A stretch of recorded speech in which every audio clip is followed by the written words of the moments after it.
Hey kids, do you like professional wrestling? Well, we like professional wrestling too. This week in the news, updates on Jim Ross and Pat McAfee. In the lazy river of criticism, a preview of Night of Champions. No Vader Club this week. It was just kind of a light week for everybody. I am Jeff Hawkins. He is Chris Novembrino. Gonna throw some knowledge Chris's way that's in his wheelhouse so he can talk for a little bit. We are a music show partially as well, so attention must be paid. Rest in peace to guitarist Mick Ralphs. If you don't recognize, Chris, do you recognize that name if I say it? No, who do you play with? Mick Ralphs is the original lead guitarist for a band I really liked called Bad Company.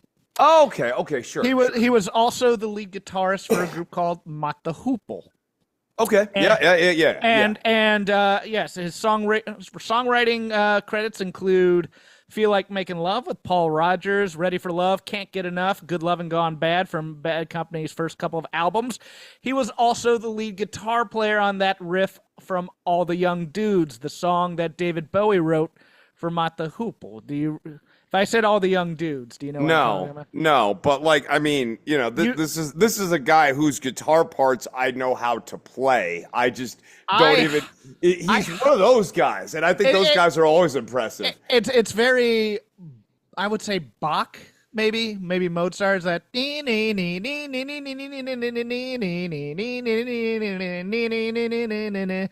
All the Young Dudes is a phenomenal song. It really is. It's one of my favorites. But the way you sang it sounded like Palisades Park. I know. Look, I don't. Look, I don't sing like an electric guitar. So there you go. But actually, while I'm listing his equipment, you go listen to the opening to Mott the Hoople, All the Young Dudes. With Mott the Hoople, he had a Gibson Les Paul Jr., a Gibson Firebird single pickup, Gibson SG, and a Fender Telecaster. Bad Company, Fender Telecaster, Fender Stratocaster, Gibson Les Paul Standard, Fender Esquire, Gibson Flying V, and of late he had been using a Fender Stratocaster fitted with a two-tech bridge. I have no idea what that means. Do you? A two-tech bridge? Two-tech. Two-tech. Oh, it's got to be like a brand of bridge. I've never used it, but maybe it's a whammy bar bridge. Okay. Yeah. Guitar talk only here on Shake the Ropes. But yeah, Bad Company is one of those great bands that, a lot of their credit goes to their lead singer, and I love their lead singer. I think Paul Rogers has one of the most fantastic voices in rock.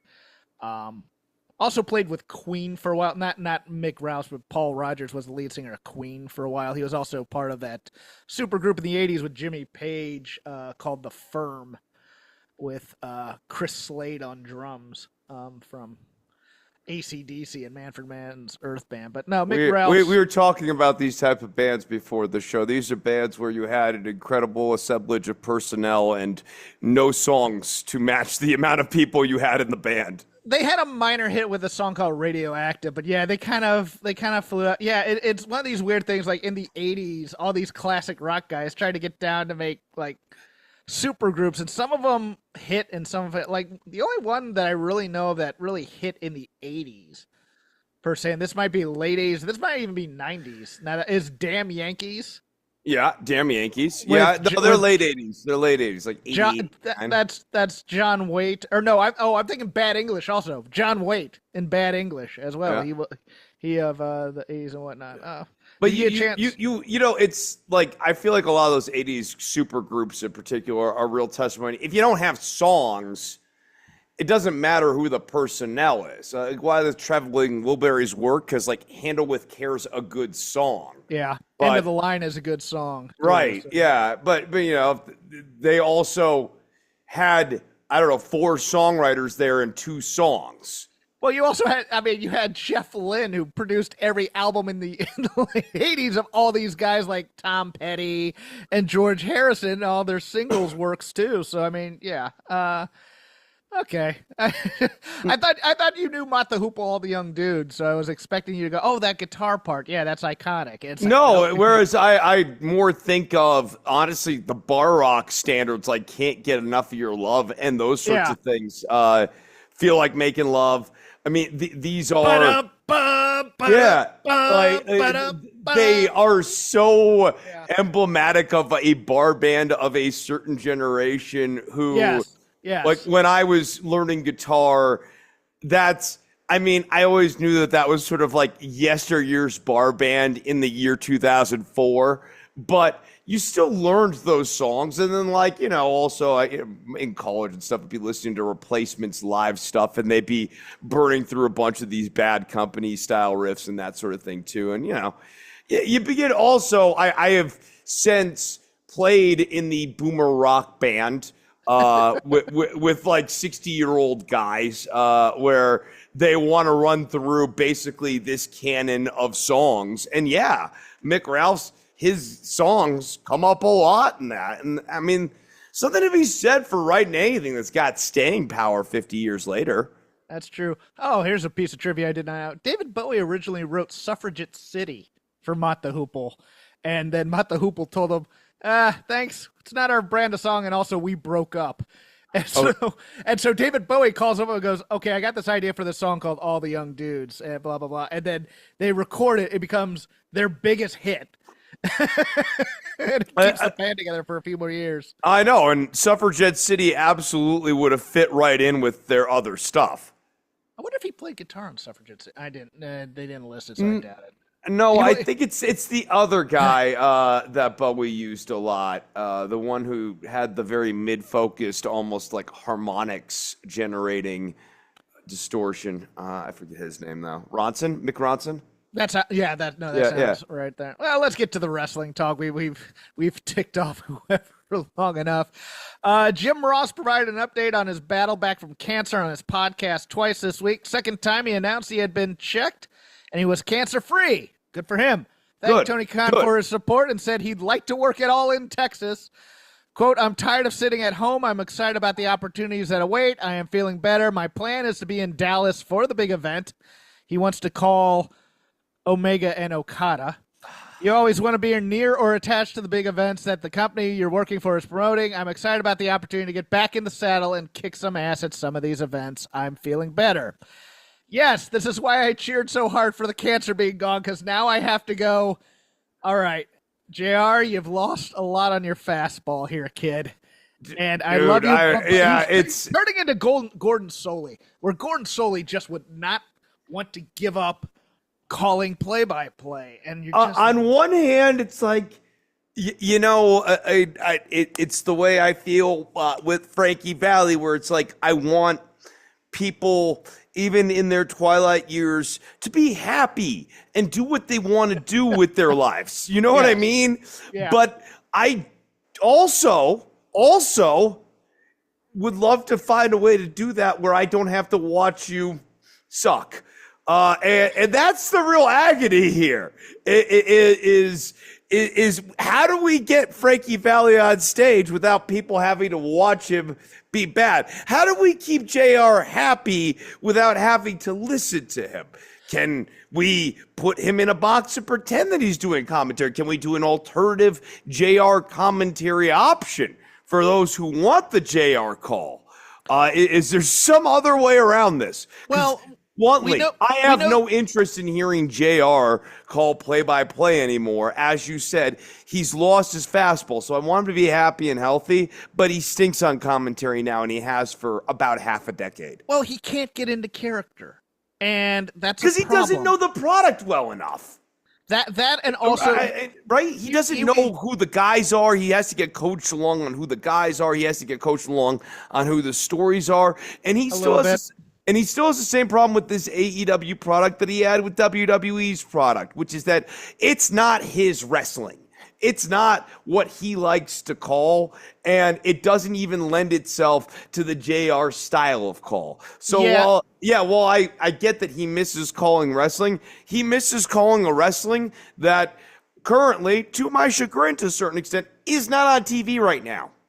No, that's true. I have a similar corollary in my life. I went to an improv show for the first time in ages last night, and there was one phenomenal group, and there was one group that wasn't so great. I could feel myself getting into coaching mode on the group that didn't have a great show necessarily, and I could feel like I'm getting sucked out of being an audience member, and I'm becoming a critic and watching this as a coach and going, this is what's technically wrong with this stuff. And that's kind of what happens with JR when even early, because I just watched an early episode of AEW Dynamite, and this was our critique of him then, was he's watching like he's a talent relations guy, as opposed to being the play-by-play guy who's fully immersed in this world and playing the part of the play-by-play guy for a fictional wrestling company kind of. But I also think that a sharper JR, if we could wind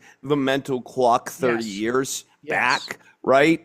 I still think that JR would have a lot of the same frustrations with the narrative inconsistencies and incongruencies that you and I have been articulating, that I riffed on at length on the last episode. The dots not fully connecting. He would have, go back to 90s JR. When dots didn't connect, he'd always make that little snarky comment about this, that, or the third. And there's a lot of that right now. And I think he would be, if he was sharper, he would be frustrated by that. Why does the Hurt Syndicate do this? Why aren't the Death Riders doing that? What does the EVP, or what power does the EVP have? Am I really supposed to call the EVP titles like a belt? Is this another one of their 15, 16 belts? Like he would be asking those questions, whether on mic or off mic, backstage. And I think that would get under people's skin. Pat McAfee's been off Raw for the past 3 weeks. No reason given by WWE. He's expected back imminently, but he basically said, hey, I need a few weeks off to recharge. Quote, continuing to just catch up on life as a whole post Money in the Bank, pre-Night of Champions. Felt like a good time. I was getting pretty exhausted there. So shout out to everybody, to WWE looking out for me too. Very, very thankful. Yes, this guy still does 3 hours a day on ESPN Live as a talk show. He still does the football. He has a small child. He is burning the candle at 16 ends at once. And I like Pat McAfee. I think he was getting a little overexposed. I like when he takes breaks, because then he comes back a little bit rejuvenated, a little bit ready to be a little bit dialed in, as opposed to just kind of making, again, he has that little JR making snarky remarks about things that he's watching at times too. So, Well, and I think this is just good practice for WWE to get into with all their commentary team at this point. Especially in a post-Vince world, they have a very solid roster of play-by-play guys and color guys right now. You got Joe Tessitore, you got Vic, you got Michael Cole. You have a number of really solid options, and so you can give any one of those people a week off and rotate any one of the color guys around. Who wouldn't love to hear 3 hours of Booker T on Raw? I was waiting for that. I'm like, does he realize that? Yes, it has a solid roster. And Booker T. And Booker T is also part of that roster. Yes, he is a guy who does color commentary. There's other guys. There's that Velocity show I never watch, and the other show, Speed. Yep, that one. Love it. It's one of my favorites. Look, we can't totally clown on Booker T, because he does help get a lot of things over. He got over the stuff over. I know. It's so weird, isn't it? Right? I am so annoyed by him. You can't say he didn't help get Trick Williams over, and it's annoying as hell. And everybody does during the Stephanie Vaquer Devil's Kiss now. Yep. And people call out to Booker. He is an integral part of that brand's sort of crowd engagement identity right now, for good or for ill. I don't love it, but it works. It's clearly effective in some cases. Power outage in Riyadh took the SmackDown feed, the live feed, down for about 30 minutes. They retaped some of those segments that were going on. When they went down, they were in the middle of Cody and Randy Orton cutting a promo. So the taped version today will probably be slightly different. It eventually came back on, and I watched the rest of what the live feed was. I'll be interested to see what they do within there. Spoiler alert, if you want earmuffs, Julia is now your United States Women's Champion. I thought that was a fairly decent match, but might be one more match I talk about in the Lazy River. We'll get to that. Injuries. The Raw angle where Penta laid out Chad Gable and gave him the arm breaker was a blow-off because Gable found out he's going to need shoulder surgery, and they did use that as a cover angle. So that's bad news, because that guy had an angle had a gimmick that was working. It was getting up there. Dominic Mysterio is going to have some time off with a rib injury, and Kevin Owens updated his status. He had not gotten his neck surgery yet. They were trying to see how well the spine would heal, and he says there's been, up until about last week, it was fine, and then he started getting those tingles down the arm and whatnot, so they're going to be holding off till it gets a little bit stronger. You look like you want to say something, so I'll let you get in here. Well, Gable's an interesting one in the sense that he's been doing a lot, but I also kind of felt like the story wasn't necessarily going to that next area or getting to that next level. And so maybe, this is sort of like a blessing in disguise. Obviously never good to need surgery, but now he's developed out a new character. If he wants, he can kind of come back as El Gran Americano, and use that as part of the re-debut and kind of re-debut really hot. Or he could come back as a babyface and be very hot too, because his performance throughout all of this has been so strong that the crowd's going to be very excited to either see him back and cheer for him or see him back and boo him again. Right. And I don't think it's necessarily the worst thing in the world for the Brothers Creed. Ivy Nile is maybe the big loser in all of this, because I think she really benefited from having the stable the most out of all of them. I actually think the Brothers Creed are in trouble here too, because it tends to be one of those things. Like, I mean, we've already seen when Gable was around, they weren't using him all that much. I mean, they'll bring them in, they'll have a banger of a match, but the character development's kind of weak. Julius is dressing in some rather strange denim-inspired wear. It's almost like they're acting out a little bit. Right. Well, I mean, the other thing is maybe, move them to SmackDown where you got a really deep tag roster and they can have some fresh matches. 2, have them ease off the bald eagle America 4th of July everyday brother sort of approach to whatever their characterization is, let's go back to kind of more of the diamond mine sort of mentality of like these are collegiate style athletes who believe in sort of a very tough, grindy form of training. Maybe this is a good time, especially with no quarter catch crew falling apart at the seams in every single direction. Bring up Dempsey and have him be a new member in that group. Right. Refresh him as, again, scrappier stretchers rather than. And then also now they have Charlie Dempsey. One more reason to get away from the rah America crap. El Gran Americano, you and I both like. I think it's an effective gimmick. I don't think the other America hyper-patriotic stuff was really getting anywhere near as much effectiveness as the El Gran Americano gimmick. I mean, really, if you want to distill it all down, you could just kind of keep that off to the side and do something else with the main trio. That'll do it for the news. Now to the lazy river of wrestling criticism. Whatever we watched, whatever we had time for. We will start on the beach with a preview of Night of Champions, live from Saudi Arabia. 6 matches announced thus far. Most of them seem to be fairly cut and dry to me, but I think it's still going to be something has to happen on this show because it's one of their big major business partners. They're bringing the Rumble down there. I thought maybe cash in for Money in the Bank, but I don't think so. But we'll see. I think the cash in for the men's happening on Saturday night's main event with Goldberg. I think Goldberg beats Gunther, and then or Gunther gets hammered by Goldberg enough where Seth comes down and cashes in. So, but we'll see. Sami Zayn versus Karrion Kross. Karrion Kross finally on a major pay-per-view card. Good for him. Really good with his mouth. Been cutting really great promos, I think, on Raw. Deserves it.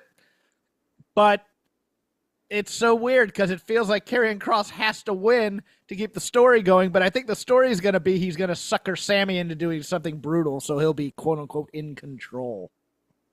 Yeah, I mean,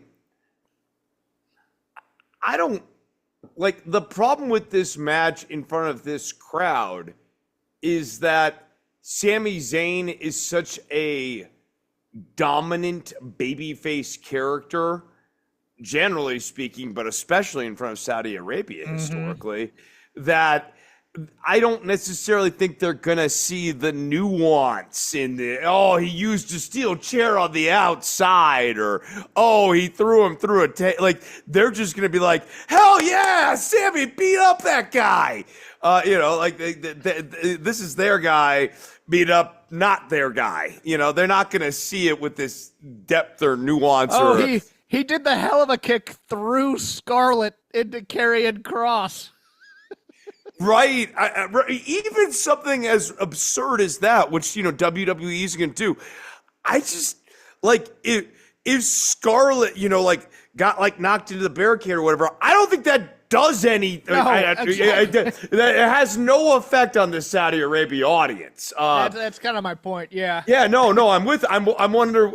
Yes. I'm even using an absurd limit case. Even then, I still can't get my brain to see them biting on that. So I think that's like the flaw here. And we're going to talk more about Saudi Arabia as like a show, as a heel character, I guess, a lot here on this episode. The flaw here to me is like, you just got to have Sammy win. But the story is so much better if Kross either wins or, as you said, Kross somehow gets Sammy to like cross a clear line during the course of this match, but it's just impossible to imagine what that would look like. Rhea Ripley taking on Raquel Rodriguez in a street fight. I think it'll be good. Don't get me wrong, but look, they just had to do something with the loss of Liv Morgan. Yeah, and it's interesting. I could see a way where Roxanne Perez helps Raquel Rodriguez win here. Me too. I think actually, like, but I don't think that happens. I think Rhea overcomes both. That's what I think happens here. I think that might very well be the case because these shows are meant to be feel good for Saudi Arabia. But I'm kind of with you.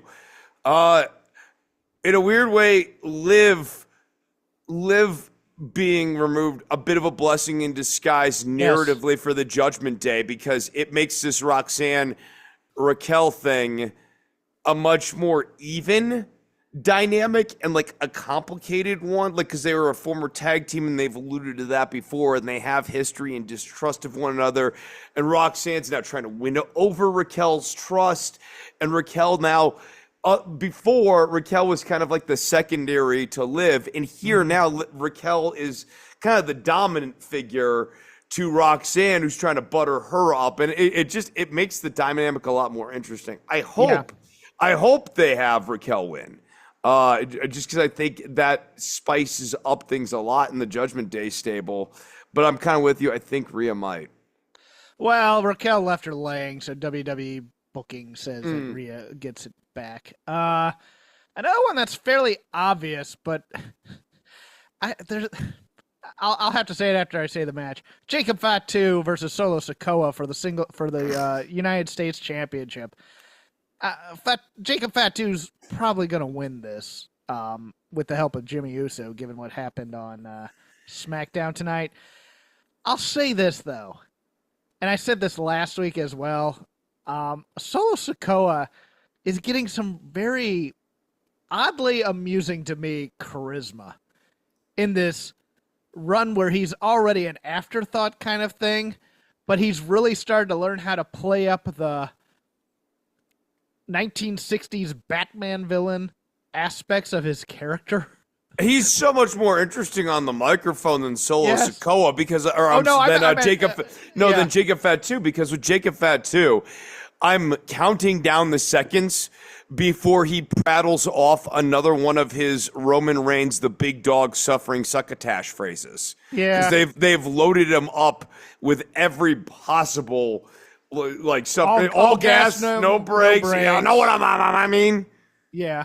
And then there's another couple in there too. But like, yeah, I mean, and he basically every paragraph is just a little trot through the woods until we get back to his catchphrase again. And Solo Sikoa's speaking real words that don't necessarily go in the most predictable fashion that I'm expecting them to go.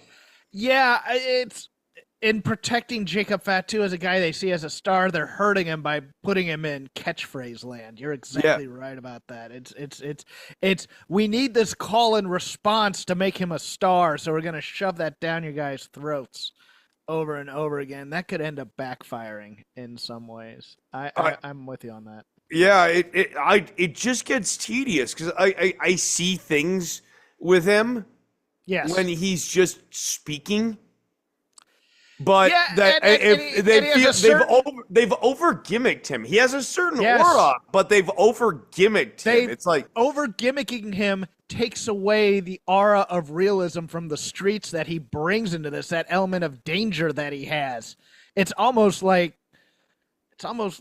you're domesticating a wild animal in some ways, you know. And he's also doing like the "Hello, fellow kids" thing that they've got 40-year-old Jey Uso doing too. Yes. Where and with Uso it works better because he's more youthful looking. But with Jacob Fatu, trying to sell me that this guy's like, you know, in his early 20s, he did not look it. You know, he's got Arn Anderson syndrome. He looks like an old man. He's been looking like an old man. He's going to look like an old man his entire career. He's going to be fit. He's going to be a monster. But like, you don't sell him to me as fellow kids. Sell him to me as a man in his prime who is scary. Yes. Yeah, no, you're exactly right. We don't need a second Braun Breaker on SmackDown. We need Jacob Fatu. Right. King and Queen of the Ring tournament finals. Queen of the Ring first. Asuka versus Jade Cargill. Jade. It's gonna be Jade. It's gonna be Jade, but boy, I think has the better some heavy question lifting to do. Yeah, the better question throughout this tournament has been: should it be Jade? Because, ugh. Good Lord. For storyline purposes, yes. For match purposes, no. Oh, goodness. It's like her, like she's just not been very sharp lately. Well, and then you get into the problem with Asuka, who hasn't been in the ring. What, 2 weeks? Since coming back from like almost a year-long layoff, it's the same problem that they had. And if you watched last week's SmackDown, which we did, and I watched this week's too, the Wyatt Six. Once that entrance stops, they stink. Because they haven't been in the ring at all, and it shows that they haven't been in the ring.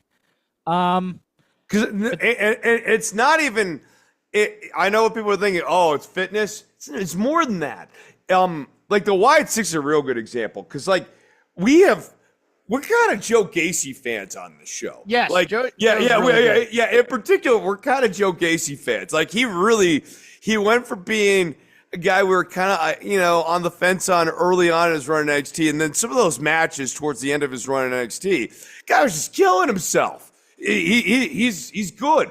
This team of Loomis and Gacy, they don't know their team chemistry beats, and that's where like the lack of them being in the ring on a regular basis really shows. And then look, the Wyatt Six thing has always been if there's no continuous sustaining story and kind of a sustaining slow burn narrative focus, like the Wyatt Six needs to be kind of a fixed segment on the show every week. They're always doing a thing, because once they get out of view, you're not necessarily rushing to have them back in view again.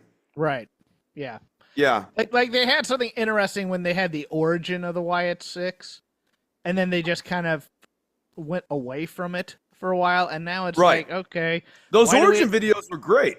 Yeah, okay, so now why do we have this spooky group of, 5 other than to just basically say, we love you, Bray, here's your entrance, and then that's it. Per last week, I know we brought up video packages last week, and people can poo-poo video packages, and I'm not saying this one was ultimately effective in getting this talent over, but can anyone deny how damn good that Eric Rowan promo video was? Right. I mean, look, done with someone else, that Eric Rowan promo video absolutely becomes a thing where you latch onto that guy and you're going all the way with him. The men's King of the Ring tournament finals, getting into this match, Cody Rhodes and Jey Uso, I thought had a bit of a banger there over on Raw. I am not the biggest Jey Uso fan in the world because I find his matches very patterned in some ways, but I thought Cody and Jey had very, very good chemistry in that match, and it'll be Randy Orton. Okay, I'm here for this. This will be an interesting match in some ways. Who you got winning? I don't know the King of the Ring really Remember, matters. Okay, let me give you the stipulation. What is the stipulation now? Winners who are crowned King and Queen of the Ring receive a match for their respective brands' World Championship at SummerSlam. That's right. I'm going to go Orton. Really? Okay, because I think it has to be Cody. Okay, well, yeah. Because of the stipulation of the World Championship, and I think Cody's getting it back at SummerSlam. Or my other possibility, which we'll talk about when we talk about the main. They've already done Orton Cena. Okay, you see, like originally I was thinking Orton just for the draw factor, like, and honestly. You could totally justify doing Orton Cena 2 because Orton Cena 1 hardly scratched the edge of this. It would, Orton Cena 2, because they did such in our opinion, piss poor job on Orton Cena 1. If you made Orton Cena 2 the one where John Cena snaps on Orton, that is a money segment. Put a little pin in there because we may have to circle back to that when we're talking about this match. For the undisputed WWE Championship, John Cena versus CM Punk. Punk on today's SmackDown came out to John Cena's Thug Life music, except it was called Punk Life. And yes, he was wearing a chain with a lock on it. He had the rings on the fist that said drug free, and he did I would say a 7 out of 10 homage to the John Cena raps of old, if you recall those. I think they took some of the teeth out of what he could have done on these because they were in Saudi Arabia, so there was no real sexual allusions as John Cena would do when he was Thugonomics. This is Punkonomics. Thing. I'm not going to complain, though. They're both in their 40s. It gets weird and cringy hearing 40-year-old guys talk about their balls. This was how are you doing, fellow kids, Punk, in some ways. But thinking about this, because I'm trying to figure out how they get John Cena babyface. And yeah, Cody Rhodes has been chirping about how, man, I think my time as a babyface is almost coming to an end here. And Cody is a really good person at putting BS out there when it's about time to have BS, just so that it's a feint for something else. And you hit it on the head last week, Chris. really hard, and it's got me thinking, is that John Cena's been correct about what an absolute fraud CM Punk has been throughout this whole process, even to the point of now coming to Saudi Arabia. When once he said he did, I'm like at the rah-rah thing that they do at these big events now in the thing, CM Punk gave an apology to the people of Saudi Arabia. It was so much more than he had to do. Yes. It was so much more than he had to do. And So allow me to posit this. Instead of being a cash-in, the big surprise at Night of Champions is going to be Dwayne. The Rock is in Saudi Arabia, possibly. And John Cena hasn't mentioned The Rock once during this entire heel run. But the CM could be corporate man. But has he mentioned The Rock? No, CM Punk has. But Punk has. Yeah, it's been in the backdrop, but Cena hasn't. But CM Punk, because he's been getting booed in Saudi Arabia versus, say, John Cena. What if CM Punk becomes Dwayne's new man and takes the title off of Cena here, and then you have your Rhodes Punk for the title over here, and Randy, you could have Randy Cena too, where it's like Cena is now a man with no friends, and here comes Randy Orton to say you still have some penance to be had. Don't get me wrong, I think the obvious story is to do Rhodes Cena 2 at SummerSlam. And maybe Rhodes becomes Rock's guy then. But they've been playing that way too far up in the media for me to say, yeah, that's going to be it. I think Punk's the guy to turn, and eventually it becomes a feud with Cody. Yeah, I don't know that Cena's losing the belt at SummerSlam either. I think it might be a little later on in the year. Oh, so you have Cena retain here. Okay, I was going to have Punk win here. Yeah, no. So I have Cena holding on the belt in my head at least through SummerSlam. Okay.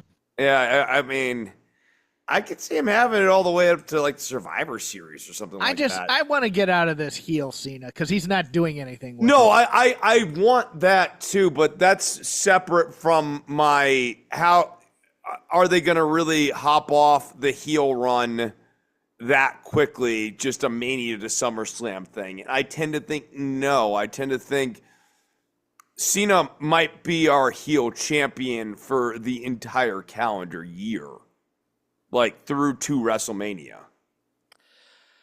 My other note on main roster this week, as I watched this SmackDown, they're gonna have this street fight with Raquel and Mommy. But Tiffany Stratton and Nia had a bit of a banger on this one. It was a last woman standing match, and it was not clean at all. It was what we like to call a hot mess, but it was a fun mess, Chris. Yeah, right. Like both Nia kind of, famously hit or miss, especially in the opinions of this show. And when she hits you, she really and when you hear, she when she hits you, you wish she missed. Yes, exactly.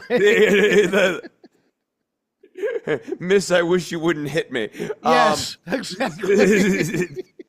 So, but both her and Stratton, I think it's fair to say, have a well-earned reputation of being pretty tough. And so one thing I always enjoy with Stratton in these no DQ matches is like she's not afraid to get down and dirty with it. Oh no. And that's what's always, for me, it's kind of been her most endearing babyface quality. And it's, I think, the thing that WWE as a company's kind of forgotten. She's also kind of suffering from that Jacob Fatu, too many catchphrases thing. The best thing about Tiffany Stratton is she's a Barbie doll looking person who is willing to get gritty and bloody and as tough as anybody else. Underneath the pink hair is a very, very tough human being. And blonde hair dare I say, when they go to Riyadh and they have to dress up the hypersexual gear with bodysuits, like Tiffany Stratton, Julia, and Asuka and stuff, I think they come off way better sometimes. I do. I mean, especially and even Selena Vega was in there, and Selena Vega sometimes has a lack of clothing in her gear, but because it's Saudi Arabia and there's certain standards there, they have to look like superheroes more than objectified wrestlers, and I think it actually helps their aura in some ways with the bodysuits, to be honest with you. But that's just a personal predilection. Yeah, I mean, I think there's a happy medium, right? There is a happy medium. Don't get me wrong. No, but I'm with you. It's like, I mean, I for a long time, it's like I've been firmly in the camp of it would be better if they were a little less glammed up, less extensions. Yes, I mean, make them tougher athletes, make them actual athletes as opposed to I don't care about the cultural mores or whatever, but that sort of stuff. But like, I do think my concern is is it effective, right? And I think making every female wrestler super sexualized is not necessarily the most effective presentation for every female wrestler. It also hamstrings other tougher wrestlers like a Shayna Baszler, the Queen of Spades type of character, because it's like, how much do you want to stretch out little Barbie? Or little cutesy Magoo. Yeah, and like I thought, like especially like Vanessa Bourne was always the one that I looked at. If you'd stop dressing her in lingerie and dress her in actual athletic gear, she could be a friggin' wrestler, and she'd be awesome at it. But instead, it's like, oh, I forgot her nickname, but it was just like yeah, okay, she's out here in Victoria's Secret wear wrestling, and nobody has any respect for her whatsoever. So because. On one hand, you're like, oh, that's going to get her over. And like, don't get me wrong. The first time Vanessa Bourne comes through the curtain, if you're, a red-blooded male, you'll notice her. But does that 4 weeks from now make her more over than she was that first week she went through the curtain? And the answer is no. Then eventually you kind of get a diminished returns thing. All right, let's, I guess... Let us kick it over to you want, man, I thought I had the AEW results. Please give me one. I will go to AEW then. Thank you to the wrestling websites for labeling lots of shit's results and then not actually putting any content on them. Yeah, you guys are really good. You're the real jerk. I will give a very big positive to AEW this week. And a question, because the booking was a little strange at times, especially Hurt Business and Jet Speed. But nevertheless, I thought this Jon Moxley promo was the best of at least this championship run. Okay, really? I did, and I'll tell you why. Why? Yeah, I'm interested in that. Because it was focused on the one-on-one of the Hangman feud and the kayfabe Hangman character within AEW. There was none of that. I'm here to change the wrestling business and the AEW. That grand. Like, you offset this with the Seth Rollins promo, which was just an absolute waste of effing time.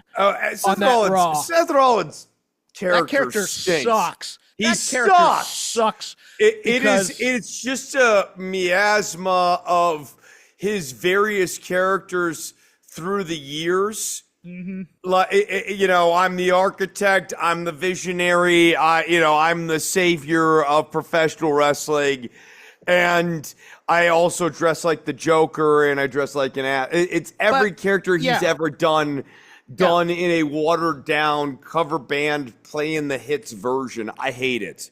But if you compare it to this Moxley promo where he's focusing on, look, you're too concerned about your friendships, you're in your feelings. It's all about the stuff that, at least at Hangman showing on character and why Moxley hates that. And then he actually talks about being a champion as opposed to you don't deserve to see this belt because it's in with the... What did you call it? The kitchen cabinet, Marina Shafir over here. And she did come out in her signature halter top. Yes, so, but it was actually talking about a bit of a personal issue and about the one-on-one issue as opposed to this esoteric treatise on the state of professional wrestling and how some people want to be entertainers as opposed to tough guys. And also, I think, oddly enough, the location of the promo helped steady him because he wasn't doing the stupid shaking his shoulders and pacing back and forth. He was in a stairwell having to stare at the camera and say his piece. I really liked this promo. It sounds like you disagree with me. I gotta. Okay, no, that's fine.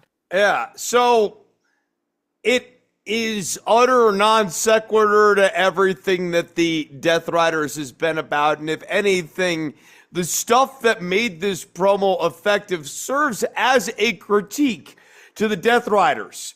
If you think this promo was effective, this is to say that Jon Moxley is more effective as a heel champion by himself in a stairwell than in the ring with his faction that he put together. And this whole storyline that he put together about purging the weakness and all of this stuff. It's like, yeah, in a vacuum, if Jon Moxley hadn't been telling me a completely different story for the last 9 months since he's been champion, this would be great. But then we get into this other thing of a lot of Moxley's promo didn't really come off as heelish. It honestly came off, and I kind of dislike this Moxley promo when he goes here as a heel. It was the Moxley grit and grime. I go out there and for years I was in the mud and I was clawing and scratching and clawing and Sqlawing and Cratching. I was doing them all. Yes. And you've never done any of that. Sqlawing and Cratching. Yes. Okay. That's the name of the episode. I got to remember that. Okay. Sqlawing and Cratching. He was out there sqlawing and Cratching for years. And, you know, emo boy, cowboy wasn't. But here's the thing. Like, I don't think, I mean, this part of the problem is that Hangman's emotional fragility is not elevated as a virtuous quality about him. There are some people in the crowd who are like, we love our emo cowboy, but it's almost sort of like a jokey thing. I'll push back on that. I think it is, at least to like Excalibur, who calls, the emo cowboy kind of a thing. It's pushed as his gimmick. The emo cowboy, but like his actual empathy, his emotionalness, not the tagline of the emo cowboy. I'm not talking about the big dog quality of Adam Page here. I'm talking about, is the dog barking? Not are we calling him a big dog? Right. Right? And the dog doesn't really bark to extend this metaphor here for me. You know, like, they talk about him being will he or won't he? Oh, he's conflicted about this or that. But honestly, all this emo shit has been a cover-up for inconsistent characterization, especially around Swerve Strickland. Let's not hide the ball on this. You wouldn't have to do this shit if Adam Page hadn't burned down a guy's house inexplicably a year ago and was only somewhat repentant about it. You wouldn't have to get into this, my heart is twisted. Who am I? Shit. You're only doing that because of a very questionable booking decision you made a year ago. So I'm not going to act like this is some sort of brilliant piece of writing. This is shitty retro continuity.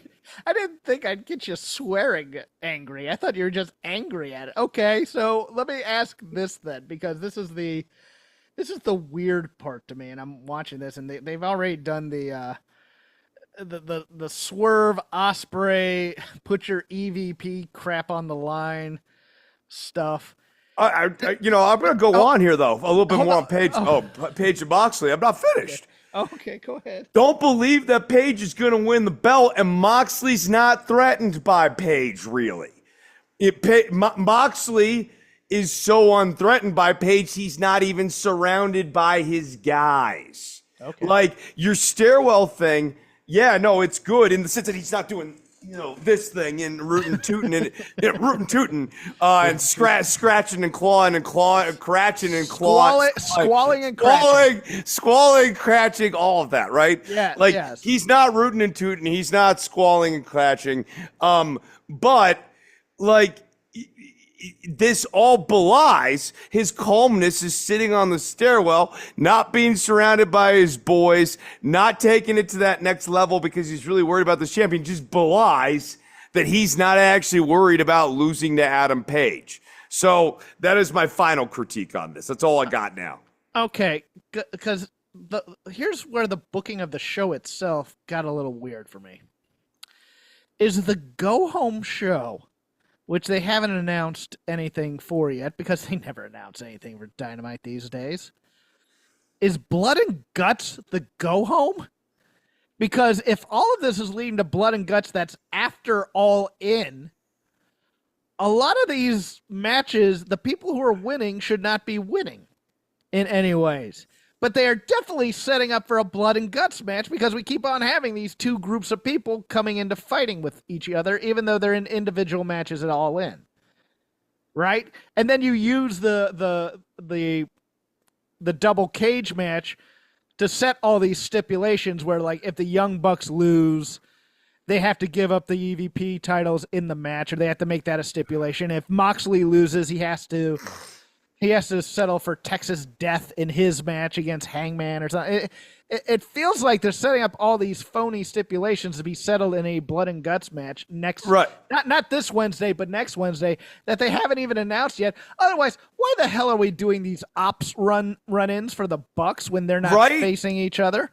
But this EVP titles thing, I hate this on multiple levels. Yes. One, you are calling the EVP titles, the way they're using it in sentences is reminiscent of a belt. Yes. You're referring to it as a belt.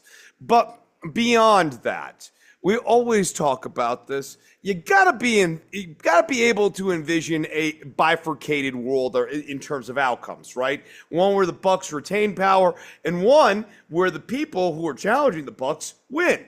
And I have absolutely no imaginative vision of what Will Ospreay and Swerve Strickland as vice presidents, executive vice presidents of AEW would do.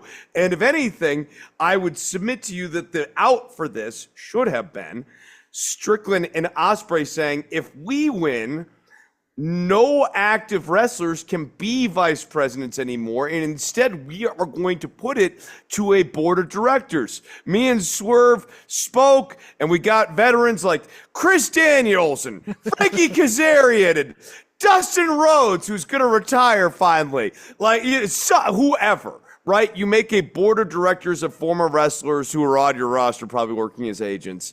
And the point is that the baby faces are going to remove the dictator quality of the executive vice president, who's also an active wrestler. Allow me to step in here, because this is where my pet peeve comes in. And once again, we haven't established the groundwork that the Bucks are really all that corrupt when it comes to being vice presidents. They do one thing for themselves every 6 months. Yeah, they made themselves tag champions, right? And so all I'm saying is the sin's got to match the punishment. And at this point, all they got in terms of a sin is the Bucks put themselves in advantageous positions to win the tag titles again. Apparently, this is coming to work at AEW is a hellscape of which we can't imagine, because the Bucks have ceremonial executive vice president things that they never really turned the screws on Tony Khan, who we all know is around because he's mentioned on camera time and time again as being the guy who's made this match. So if Tony Khan can trump the EVPs, how much of a horrible reign are the EVPs having within this fictional AEW? Oh, Jeff, occasionally they move a match that Tony Khan made from the second hour to the first hour. Think about that. Exactly. Can you imagine? Perhaps if we announced these matches a week in advance, it wouldn't matter what time they were on the card. Did you see Will Ospreay having a lace up in the ring this week? He had to tie his own boots in the ring. That's how disheveled. He had just parked his car and come in and go, "Oh, you're on right now, Mr. Ospreay." No, hold on. I want to go back to that segment though, because look, if you really want to show that the Bucks are on this reign of terror, right, and you want to make that segment kind of pop, I think it's hokey, but whatever. Okay, so the Bucks come out and they announce that they're gonna have a match right now. Christian and Lee Johnson are licking their chops, and they're waiting out there. Ospreay goes down to the ring. Nana and Swerve should pull up about 5 minutes into this match because they haven't even arrived at the arena yet. And Nana should kind of toss Swerve his shirt, and Swerve comes down and makes the save here to help Ospreay get the win over Christian and Johnson, who are in control for the first 5 to 7 minutes of this match. If you want to make it look like the baby faces are caught flat-footed, that they're caught off guard, they got to be caught flat-footed. It cannot just be Swerve Strickland comes out and is putting on a shirt as he's walking out so that he can take off the shirt in 20 feet when he gets into the ring. Do you understand the difference here? No, I do. Up to the arena because you don't think your match is for another 90 minutes is much more dramatic than I need to put my shirt on now as I'm walking out the curtain. I didn't even have time to get my shirt on that I take off 30 feet from now. Allow me to push back on this, because even that to me sends the wrong message that guys just decide to show up to work. Oh, I don't need to show up for the beginning of the show. I'm just going to drive on in whenever that I feel like. I didn't say this. I know. Premise. I know you did, but it's like one of those things where it's like you're trying to fix a bad premise, and people will say, "Yeah, that works," and I'm going, "No, it makes it seem like an unprofessional company where you can just roll in because you think your match is later in the show." To your point, consistently Excalibur's telling me that this match was made by Tony Khan, who we speak of in fond tones, too. Oh, this is a great choice by Tony Khan to put on this match. I'm really excited to see these two. So, where's this reign of terror by the Bucks coming from? What is the nature of this reign of terror? Why? And then last, and certainly not least here, if Ospreay and Strickland win, what does that world look like? I think I have an idea if you want it. What is it? I do. I think eventually it turns into a Swerve heel turn where he goes mad with power. Oh, him and Nana become vice president, and then him and Nana. I mean, not for nothing. Like Ospreay's kind of like hands off, whatever, but Swerve takes this seriously. Right, but yeah, it's still lame stuff. And then I found myself scratching my head. There's several lines on this show where I just scratching my head. I forget who this week once again just randomly said this company sucked for the last year, but didn't really actually explain why. So would you say that kind of loosely? I'm thinking it's in reference to the Bucks and everything, but they didn't really nail that down. So you gotta be precise on that one. I still can't get over two things about the Hurt Syndicate. Number one, that we have this ridiculously long jet speed match where they eke out the win.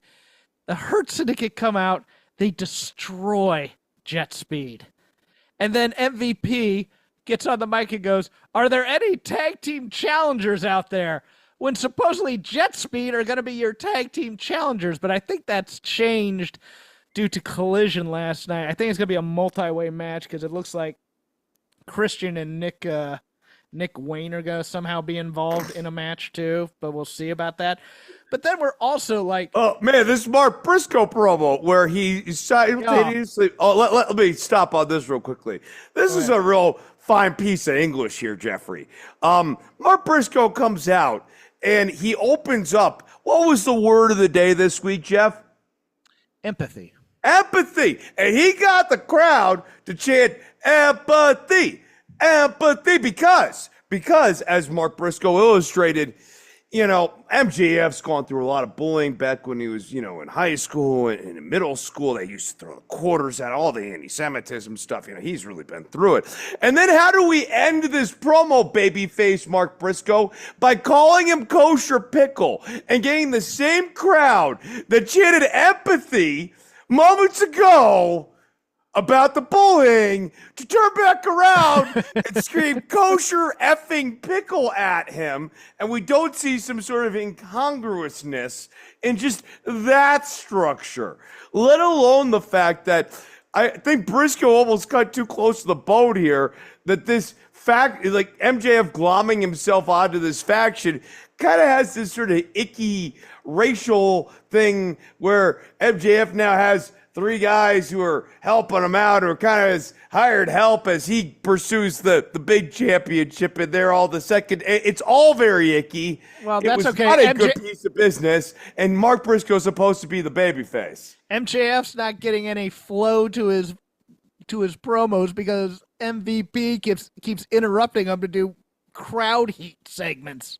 It's amazing. Watch the flow. There is no flow to the MJF heat segments because I think that's by design. Oh, you do? Yes, okay. I think that MJF and MVP not clicking, like despite wanting to click, is kind of like the story they're going for. Oh God. I know. It just all sucks, and it goes back to my original point when this all started, which is the Hurt Business as a faction, as a story, as a unit is better as just those 3 guys. And MJF really just, for me, adds a Chris Jericho energy of guy who's been added into an already hot operational faction that is not actually a value added to that faction that he's now glommed himself into.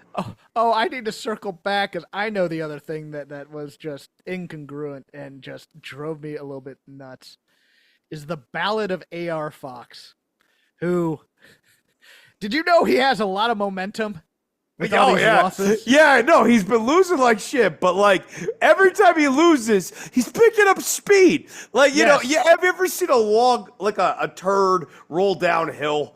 And it doesn't break up. It just gets faster as it's rolling downhill, and it's covering itself in dirt, and it tightens up.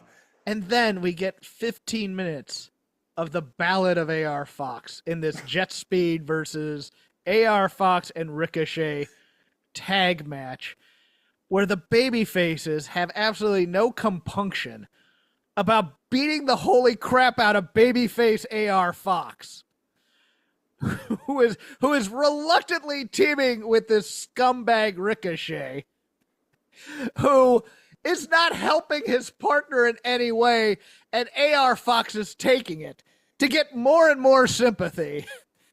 And then he's just beat. And there's no emotional resonance. There's going to be no follow-up to this. And then it's just he's Ricochet's a good worker, and we do this. Ricochet's character is like putsy at this point. Like this whole I feel like I want to get a faction together storyline, if it's even remotely serious, really can only stay at that beat for a week, maybe 2. Like after the first week, guy who's trying to get faction together has to have his first dude. Otherwise, he comes off as really effing lame. And at this point, Ricochet, whatever thing he was kind of getting from like the new heel character, now he comes off as a twerp.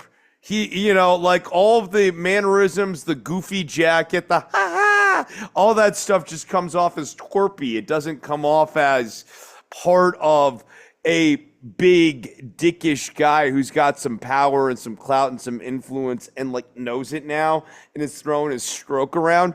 It comes off as a guy. He's Max Caster. Yes, it comes off as Max Caster. I'm the greatest wrestler in the world. Like it's it doesn't come off as stroke. It comes off as delusion. And like that's a very it's a very different energy. And I don't think that's what Ricochet was going for, but that's definitely where he's at this point. I have no other points on my. If you wanted to hit NXT, you can. I mean, look, NXT continues to be a show that's on every week on Tuesday, and this week was no exception. I don't have a ton of interesting stuff to say about this. I think Tony D'Angelo and the Channing Stack Lorenzo thing this is a storyline that's way past its expiration date. Lash Legend struggled during that main event match, during those power spots. And it's one of these things where I don't even fully blame Lash anymore, because the agents need to be aware. They've seen her struggle with these same spots numerous times. So they either need to pull her aside and have her do training until you're convinced she can do these spots, or you have to have her pull these spots from her match formula. Like, she just shouldn't be going for these power moves.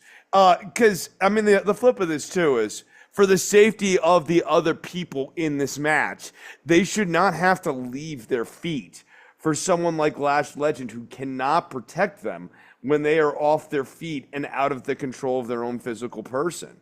Like, I get worried for these women, like Jada Parker, when Lash was trying to lift her. Good Lord, I worry for her, because Lash doesn't get good rotations on stuff.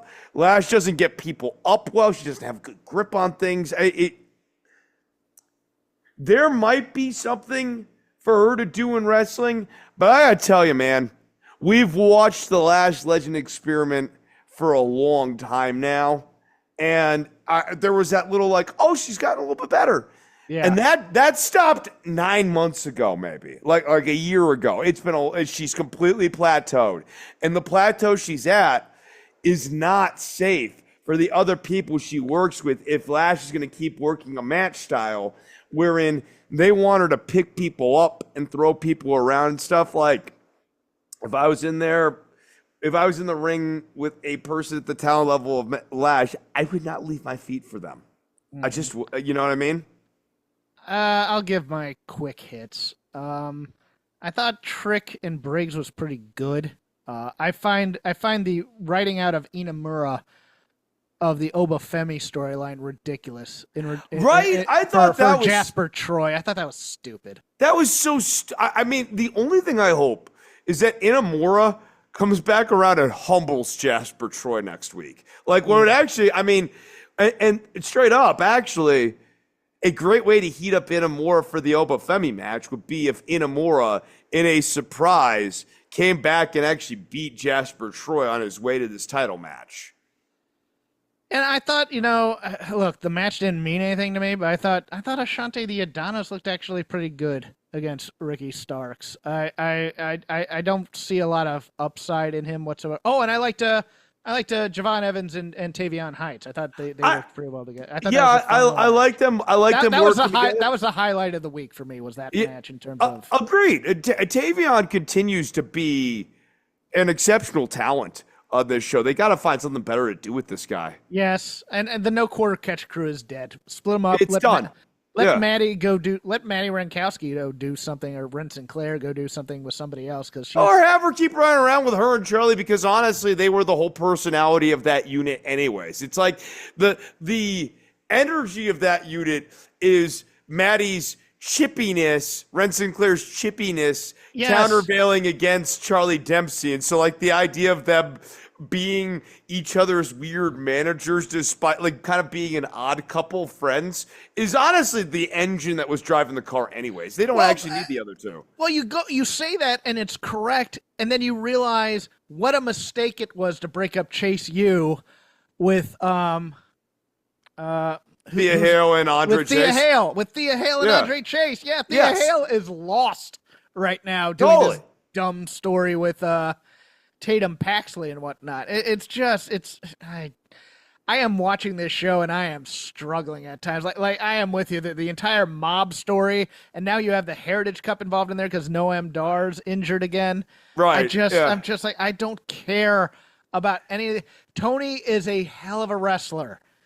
This gimmick is done because none of his underlings are remotely interesting. No, it's even worse with Lorenzo coming out, still calling himself the underboss, dressed like the New York Yankees still, and then you have the Lorenzo Scrubs, and those guys, the white T-shirt crew, the It feels like we have thrown the Tony D'Angelo Mafia through a Xerox machine and just made copy after copy after copy.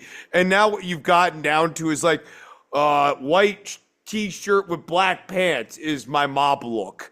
Like, like they don't, it went from like full mafioso tux to like colored shirt. And then the consigliere is a freaking deep boss. I'm sorry, I hit you with the cup again, a hook. And you're like, aren't you supposed to be the smart lawyer of this crew? And then when D'Angelo hits him, it makes D'Angelo look stupid too. Yes. No, it's dramatic irony, Chris. No, he's not perceptive enough. He's supposed to be the guy who sees everything. That's why he's the boss. Yes. Yeah, a boss will be smart enough to understand the difference between intention and miscommunication instinctually. A schlub would not be able to distinguish those two things and come up swinging like, who did this to me? Who did this to me? Like a boss. Boss, I'm sorry. I think you hit me. How dare you hit me, you dummy? Like, that's Three Stooges shit, right? Like, it's Mo getting up and going, you see this? Like, what? Like, jeez. He's not a visionary. He's not a luminary. Oh, let's end it there. Do you have anything else you wanted to bring up real quick? I think we've hit it all. We'll get Vader Club back up and running next week. I'll pick something out early in the week and get Chris enough time to watch it. But you've been listening to Shake Them Ropes. We are part of the Voices of Wrestling Podcasting Network. You can follow me on X at CrapGame13. You can just follow the show at Shake Them Ropes, all one word. I do a show over on Fight Game Media on Wednesdays called The Dynamite Show. About 20 minutes afterwards, Paul Fontaine and I thoroughly deconstruct that week's Dynamite. It's live on YouTube, but it drops in your podcatchers for free should you wish to listen to the audio version. Chris, I'm tired. Let's get this going. Laugh, love. Dr. Nove, D-O-C-T-O-R. Sqlawing and Cratching. That's what I'm doing right now. Scrawling. It's scrawling and clatching. Scrawling. I remember my words. Sqlawing. Anyways, point is, Dr. Nove, Instagram. Subscribe on Spotify. The album is expanding in length unintentionally. I ended up finishing yet another song. So there are now 16, there'll be 16 tracks in the finished album. 14 of them are done, leaving only 2 left, which, if for the love of God I could write lyrics to them, this whole thing would be done. But it will be out sometime this summer. Go ahead. Sub up now on Spotify. You can hear some of the old tracks. You'll be able to hear new mixes of them with like new parts and all that stuff too. On Spotify sometime over this summer. Sqlaw. Boss. Who hit me? You can't do this to me. I'm a mafia boss. Sorry.